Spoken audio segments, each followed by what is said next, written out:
profit after tax sudah meningkat 2 juta. Jadi tuan-tuan dan puan, ini merupakan peningkatan 15% revenue ataupun hasilnya. Apa yang saya nak menegaskan dekat sini tuan-tuan dan puan ialah di belakang tabir ini, kenapa ada kejayaan yang terus menerusan selama 5 tahun untuk syarikat ABC ini ialah adalah disebabkan oleh titik peluang syarikat, pekerja-pekerja syarikat tersebut. Ya. Jadi pekerja-pekerja, kerajinan pekerja-pekerja tersebut, syarikat tersebut yang telah menyebabkan adanya peningkatan yang berterusan yang dinikmati oleh syarikat ini. Jadi kenapa saya adakan cadangan untuk nak meningkatkan faedah kebajikan pekerja ini?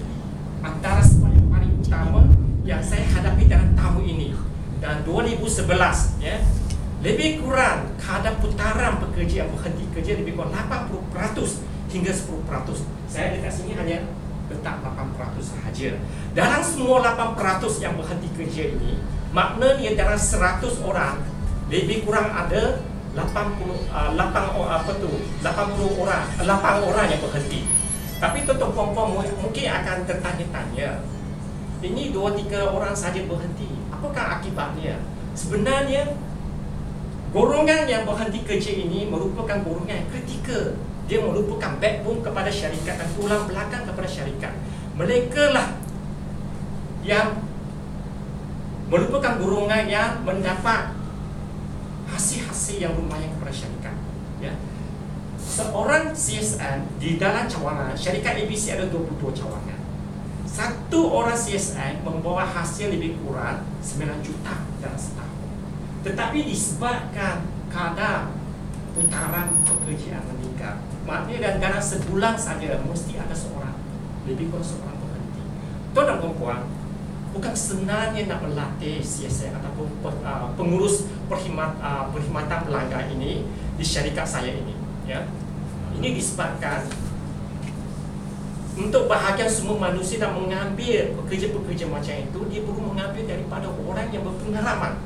Latar belakangnya ialah kejuruteraan, bukan senang diambil daripada pasaran. Ya. Dan sekolah 4 tahun pengalaman. Selepas dia masuk dalam syarikat, dia tak boleh terus berkhidmat. Pasal dia memerlukan pengalaman dan memahami operasi syarikat. Dan ini mengambil masa lebih kurang 2 tahun supaya dia menjadi seorang pengurus yang berkaliber dan efektif. Ya. Kadar gaji pekerja mengikut kajian yang dibuat oleh saya punya pengurus sumber manusia adalah agak rendah kalau dibandingkan dengan pasaran. Dan juga saya dapati faedah penggunaan bajikan untuk syarikat ini saya rasa perlu untuk ditingkatkan. Walaupun kita sudah bagi berbagai-bagai, tetapi masih ada orang ramai lagi pekerja berhenti. Disebabkan kenapa? Ya. Kehilangan pekerja utama CSN ini kepada syarikat lain. Contohnya macam syarikat Hospital Asunta. Mereka merebut-rebut nak memancingkan pekerja saya ini. Disebabkan saya punya pengurus ini selepas 6 tahunnya dalam operasi, mereka sangat mahir dalam operasi. Boleh membuat banyak-banyak aktiviti operasi dari segi fasiliti, dari segi biomedical, maintenance, lindung dan sebagainya. Sedangkan dalam pasaran untuk pengurus semua manusia nak mencari calon-calon yang adalah sangat susah. Mungkin hanya engineer atau eksekutif yang dalam pasaran yang hanya tahu mahir 1 atau 2 bidang. Tetapi bila saya punya pekerja graduate itu, dia merupakan rebutan untuk ramai syarikat. Pasal pekerja yang saya hasilkan adalah multi-skilling, ya, mempunyai kemahiran yang berbagai kemahiran sebagainya, dan dia menjadikan rebutan syarikat-syarikat yang lain. Jadi saya mencadangkan yang paling kritikal sekali ialah untuk menyelaraskan gaji pengurus perkhidmatan pelanggan. Masa dalam saya punya pengurus ini ada 3 kategori: cawangan kecil, cawangan sedang, dan cawangan besar. Untuk cawangan besar saya menyarankan meningkatkan gaji daripada 4,000 kepada 4,500, 3,500 kepada 4,000, dan 3,000 kepada 3,500. Ya. Jadi ini memberikan, dan juga cadangan kedua ialah untuk tahun ini saya betul-betul nak ahli lembaga pengarah untuk meluluskan kenaikan gaji purata 6% untuk semua pekerja. Jumlah kos yang terlibat untuk peningkatan tersebut ialah lebih kurang 18,000 setahun. Ya, berapa tadi? 18,000 sebulan. Sebulan tambahan. Jadi memakna 300,000 meningkat kepada 318,000 sekiranya cadangan itu diterima oleh tuan-tuan dan puan-puan yang saya hormati. Jadi cadangan ketiga memberikan bonus, average bonus rata 2 bulan. Tuan dan puan, ini bukan sangat tinggi kalau dari mengikut dari segi masalah. Ya. Jadi jumlah kos yang terlibat ialah lebih kurang 672,000 termasuk sumbangan calon majikan KPSP. Cadangan keempat, memperkenalkan kemudahan faedah persaraan. Tuan-tuan dan puan, kalau mengikut golongan-golongan yang berhenti kerja daripada syarikat ini, rata-rata tak kerja melebihi 2 tahun sehingga 5 tahun, jarang sekali.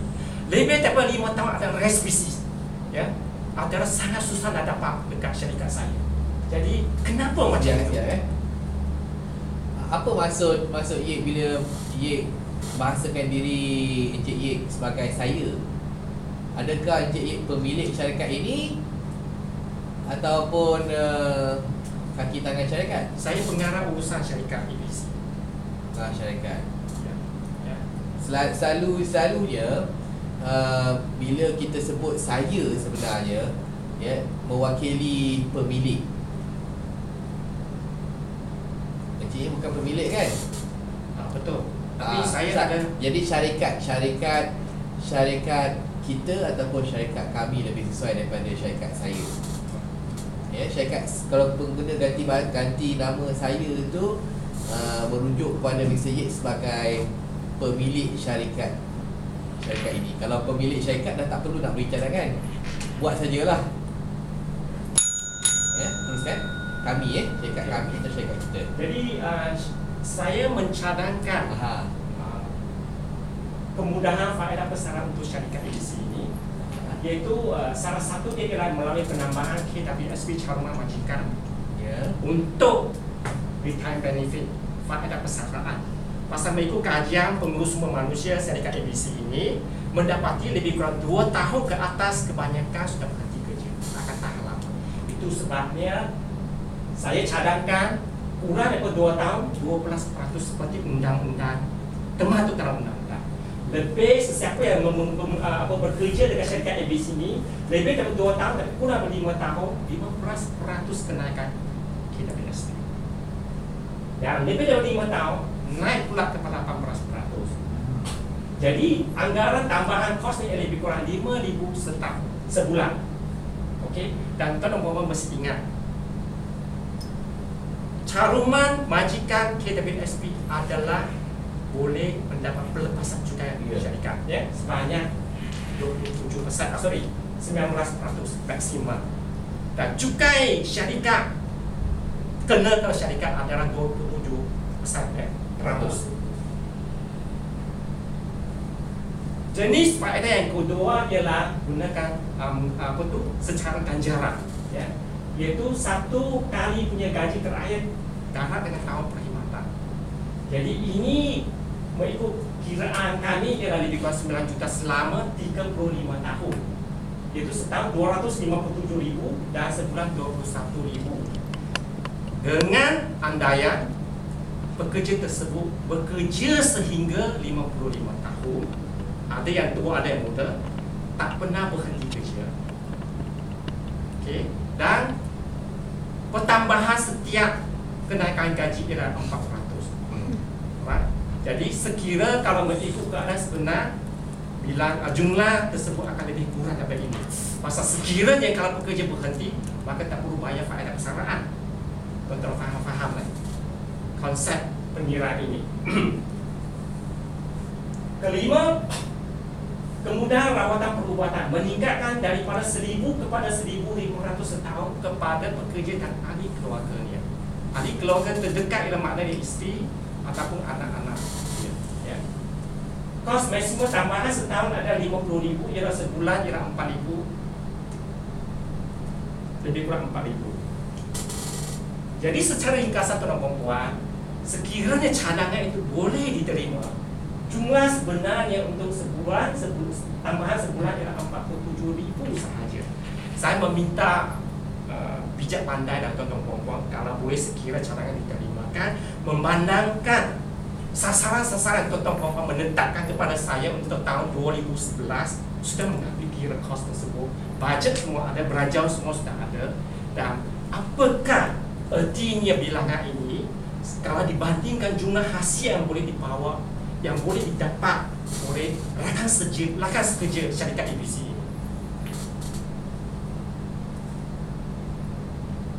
Apakah kebaikan daripada cadangan tersebut? Kami percaya, ya, sekiranya cadangan-cadangan itu boleh diterima, maka ia dapat menstabilkan putaran pekerja dan keberhentian pekerja akan dikurangkan. Mungkin tak ada, pasal ada faedah persaudaraan, kenaikan gaji terus menerus, setiap tahun ada 6%, bonus 2 bulan dan sebagainya, ya. Dan ia juga dapat memenuhi wawasan syarikat yang dulu kita sama-sama sekali menggariskan. Saya masih ingat lagi tuan-tuan puan-puan menetapkan misi dan misi dan visi syarikat, mengatakan syarikat itu harus menjadi pemimpin pasaran. Apa kata tuan-tuan puan-puan, bagaimana boleh jadi pemimpin pasaran sekiranya gajinya lebih rendah daripada pasaran? Sedangkan kita punya perkhidmatan memang mencapai keunggulan. Dan saya rasa dia pun juga boleh menanam kesetiaan kepada pekerja. Dan saya rasa dan saya yakin sasaran-sasaran dan target-target yang tuan-tuan puan tetapkan untuk saya mampu dicapaikan sekiranya cadangan saya ini diterima. Sekian, terima kasih. Ada apa pertanyaan?